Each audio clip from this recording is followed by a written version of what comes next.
Equipment management safety and emergency device details description. ठीक है, introduction.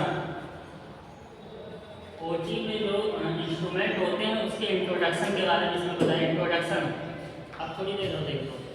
OT में जो इंस्ट्रूमेंट होते हैं उससे इंट्रोडक्शन के बारे में इसमें बताया गया है। Operation theatre OT equipment plays a critical role in patient safety, surgical efficiency and clinical outcomes. Operation theatre OT equipment plays a critical role in patient. जो ओटी में anaesthesia work station components, anaesthesia work station components. जब OT होती surgery होती है तो इसमें anaesthesia का role बहुत बड़ा होता है। एनेस्थीसिया के डॉक्टर अलग से होते हैं। गैस सप्लाई सिस्टम, तो एनेस्थीसिया का पूरा सिस्टम ओटी में रहता है। अब पहले तो इंजेक्शन के द्वारा दिया जाता था, अब हो सकता है नई टेक्नोलॉजी में मशीन आ गई हो। इसमें गैस सप्लाई सिस्टम, एक गैस सप्लाई सिस्टम होता है, उसको बीच बीच में चेक करते रहना है कि गैस सिस्टम कहीं गड़बड़ नहीं हुआ कि एनेस्थीसिया देने को हुआ उसके बाद सप्लाई नहीं आ रही है। वेपोराइजर्स, इसमें वेपोराइजर्स होता है जो कि हाथ से दबाना होता है। जब कभी इमरजेंसी होती है तो उसको पेशेंट को लगा के हाथ से दबाना होता है। Ventilator and breathing circuits, ventilator and breathing एक मतलब जब पेशेंट को सांस लेने में दिक्कत होती है तो ब्रीथिंग देना होता है, उसी के बारे में इसमें बताया गया है। Integrated monitoring system, integrated monitoring system, और इसको प्रॉपर तरीके से कंटिन्यूअस मॉनिटर करते रहना है।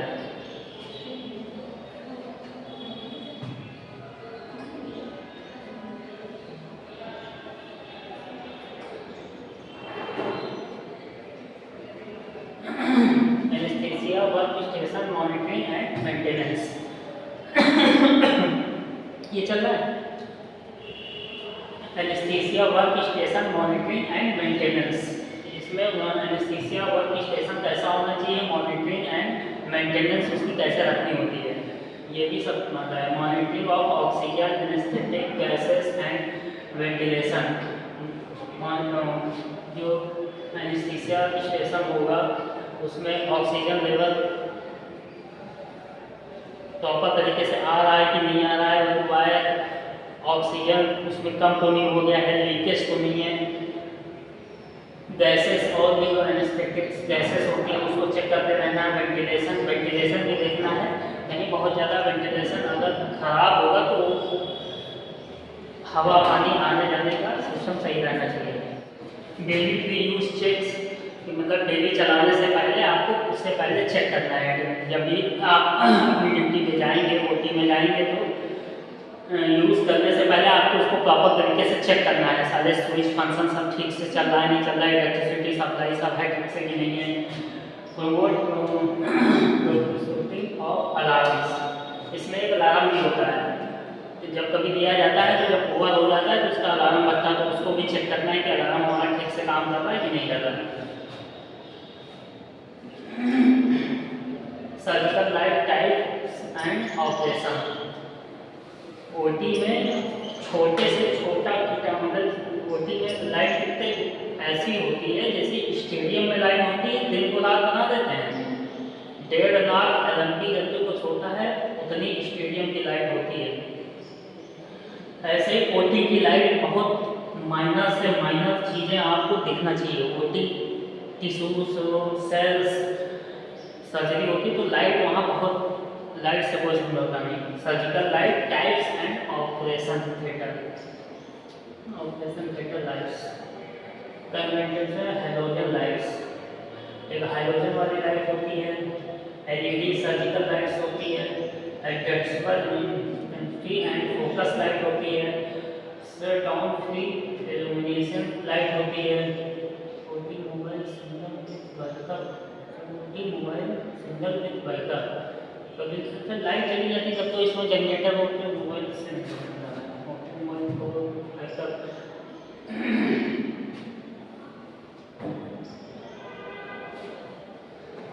Surgical tables types and preventive care.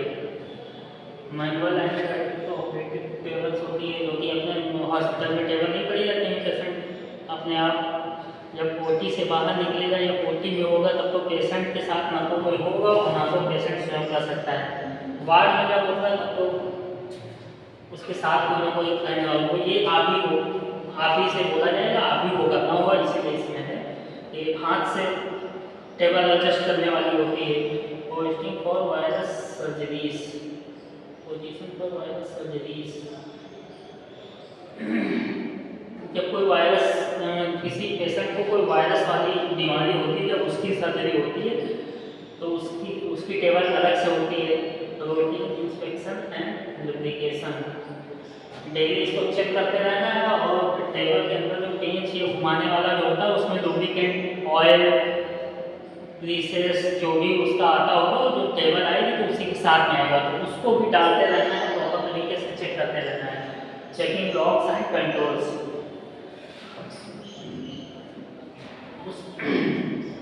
जब टेबल घुमा दिया तो लॉक करने का सिस्टम होता है कि वहीं पे टेबल लॉक हो जाए। लॉक सिस्टम को भी डेली वे में चेक करते रहना। कभी कभी पेशेंट सीरियस है, लॉक को खट से छूट गया, पेशेंट घबरा से नीचे, सर्जरी अगर हुई होगी 24 घंटे के अंदर तो सारी कहानी गड़बड़ है। चेकिंग लॉक्स एंड कंट्रोल्स, उसके कंट्रोल्स जो होते हैं वो सब सिस्टम पूरा डेली वे में चेक करते रहना है। ओटी कहाँ से भी है, वार्ड में नहीं चेक करना है, ना तो वार्ड में वो चेक करता है। ओटी बहुत ही इमरजेंसी होती है, जब ओटी होने के बाद अगर कोई सिस्टम दिक्कत हो गई या लॉक कुछ गड़बड़ होगा, पेशेंट उसके ऊपर हुआ तो फिर सारी सर्जरी खराब होने का डर रहेगा। इसीलिए बताया जा रहा है कि ये सब चेक करते रहना है।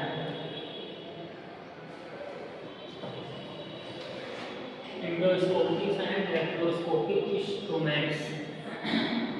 अब एंडोस्कोपी और सर्जरी अब लेप्रोस्कोपी इंस्ट्रूमेंट्स, लेप्रोस्कोपी माध्यम से अब बहुत ज़्यादा सर्जरी होने लगी है। एंडोस्कोपी तो होता ही है, मुंह से पाइप डाल के वो गैस्ट्रो के डॉक्टर करते हैं। लेप्रोस्कोपिक इंस्ट्रूमेंट्स, फ्लेक्सिबल एंडोस्कोपी, इसके जो इंस्ट्रूमेंट होते हैं बहुत फ्लेक्सिबल होते हैं, मतलब जब पेट के अंदर आहार नाल में जब मुंह के अंदर जाएंगे तो बहुत ही स्मूथ होने चाहिए। लेप्रोस्कोपी हैंड इंस्ट्रूमेंट्स, लेप्रोस्कोपी जो हाथ में पकड़ के इंस्ट्रूमेंट्स करते हैं। Camera systems and light sources, camera जो इंस्ट्रूमेंट होते हैं डाल दिए जाते हैं तो उसके लिए मॉनिटर होता है, और कैमरा अंदर जब जाता रहता है तो आपको मॉनिटर पे दिखता रहता है। हाई प्रिसिजन सर्जिकल टूल्स, ये बहुत ही उच्च गुणवत्ता वाले होते हैं क्योंकि ये शरीर के अंदर जाएंगे और कैमरे के माध्यम से काम करते हैं, इसलिए इनकी गुणवत्ता बहुत ही उच्च होती है। और इंस्ट्रूमेंट्स और ये सब सिस्टम इसके रखने की मशीन वो भी सब अलग से ही आता है। नॉर्मल इंस्ट्रूमेंट होगा तब तो स्लाइस करके और डॉक्टर और सर्जन वो सब हाथ में पकड़ के धीरे धीरे करते रहते हैं, लेकिन ये सारे इंस्ट्रूमेंट शरीर के अंदर जाएंगे, कैमरे से काम करेंगे, सिस्टम से आपको काम करना है, इसमें आप हाथ से मैनुअली कुछ नहीं कर सकते हैं। Maintenance and sterilisation of endoscopic instrument, maintenance and sterilisation of endoscopic instruments, कैसे मेंटेन रखेंगे और कैसे स्टेरिलाइज करेंगे एंडोस्कोपिक जो इंस्ट्रूमेंट होते हैं। Carefully cleaning immediately after use, मतलब बहुत ही सावधानी पूर्वक उसको क्लीनिंग करना है, क्लीन करना है इमीडिएटली। इमीडिएटली का मतलब बहुत ही जल्दी, आफ्टर यूज मतलब इस्तेमाल करने से बहुत ही जल्द, तुरंत, ऐसा नहीं कि 10 मिनट 15-20 मिनट कर दिया और उसके बाद करना है। ये testing of endoscopy, low temperature sterilisation methods. Endoscopic के जो इंस्ट्रूमेंट होते हैं वो बहुत ही लो टेम्परेचर पे स्टेरिलाइजेशन मेथड, क्योंकि वो बहुत लचीले या सॉफ्ट, क्योंकि वो अंदर जाते हैं ना तो इसलिए बहुत लचीले और सॉफ्ट बनाए जाते हैं। बाकी जो इंस्ट्रूमेंट होते हैं वो तो बहुत हाई टेम्परेचर पे स्टरलाइज किया जाता है। ये लो टेम्परेचर स्टरलाइजेशन मेथड्स इस्तेमाल किया जाता है। हाई टेम्परेचर मेथड इसमें इस्तेमाल नहीं किया जाता है। Proper storage to prevent damage, जब प्रॉपर तरीके से इसको रखना है, कहीं से कोई डैमेज नहीं होगा, क्योंकि इसका सारा सामान आएगा और कंपनी से ही आएगा, ऑर्डर देने में मंगाने में समय लगेगा, उतने दिन काम स्थगित कर देगा। इसलिए इसको बहुत ही proper storage to prevent damage.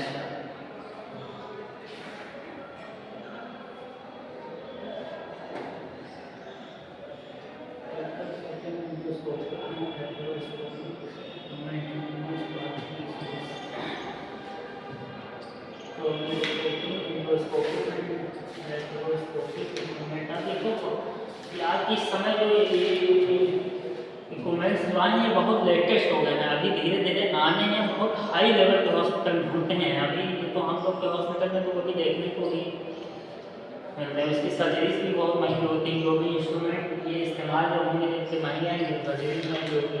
Image quality अच्छी आनी चाहिए, उसमें कोई लाइट सोर्स का कोई फेलियर होने का instrument stiffness of damage instrument में कोई रखने उठाने में डैमेज नहीं होनी चाहिए। प्रॉपर रिपोर्टिंग एंड रिपेयर, अगर कोई दिक्कत आती है तो तुरंत ही उसको प्रमोट करके मतलब आगे बढ़ाना है, उसको रिपेयरिंग के लिए आगे बढ़ा देना है उसको।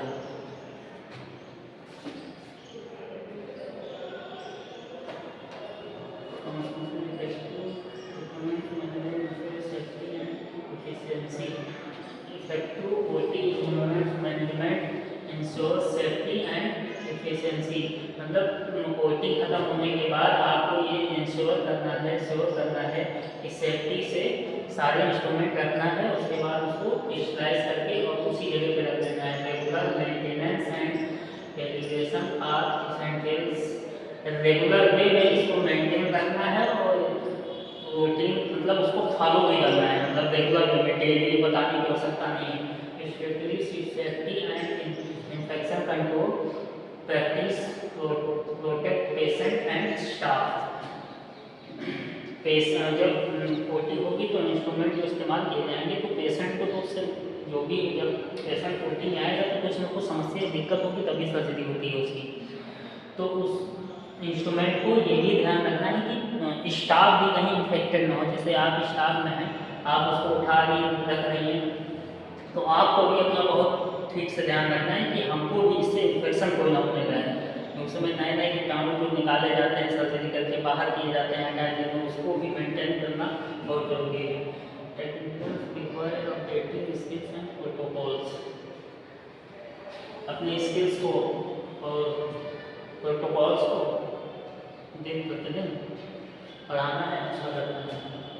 Safety and infection control overview, ये भी एक बार देखो, safety and infection control overview, focus on protecting patient staff and equipment, focus on protecting patient को फोकस करना है, आपको प्रोटेक्ट क्योंकि पेशेंट को भी प्रोटेक्ट करना है, स्टाफ को भी एंड इक्विपमेंट को भी, मतलब इन्फेक्शन होने से रोकना है। 3 लोगों को, एक तो पेशेंट को भी रोकना है, स्टाफ को भी रोकना है और जो आपके इंस्ट्रूमेंट हैं उनको भी इन्फेक्शन होने से रोकना है। Included electrical, mechanical and biological safety, electrical, mechanical and biological safety, ये सब आपको इस्तेमाल करना है। Biological critical component of OT management, infection control protocols, use of PP kit, hand hygiene, ये सब hand hygiene, use of PP kit एक आती है, चश्मा होता है, मास्क होता है, वो होता है। सेफ इंजेक्शन प्रैक्टिस, इंजेक्शन लगाने का तरीका एक होता है, कैसे लोड करना है, कैसे रखना है और लगाने के बाद उसको कैसे कैप करके उसको बायोमेडिकल वेस्ट में डालना है। रिस्पायरेटरी हाइजीन, मतलब मास्क वास्क लगा के रखना है, जिससे आप मतलब सांस के माध्यम से कोई कीटाणु आपके मुंह में या मतलब मुंह से सांस लेनी नहीं, नाक से लेनी, और प्रॉपर तरीके से मास्क लगा के रखना है। स्टरलाइजेशन ऑफ इंस्ट्रूमेंट, सारे इंस्ट्रूमेंट आपके स्टरलाइज होने चाहिए। वेस्ट वेस्ट के लिए होता है, बायोमेडिकल वेस्ट के लिए सब लगी रहती है, उस सारा सामान उठा के उसी में डालना है, तो टच भी नहीं करना है। आइसोलेशन आप अपने आप को आइसोलेट करके, कभी ऐसा हुआ कि इन्फेक्शन होने का खतरा है, वो आप बाहर जाएंगे तो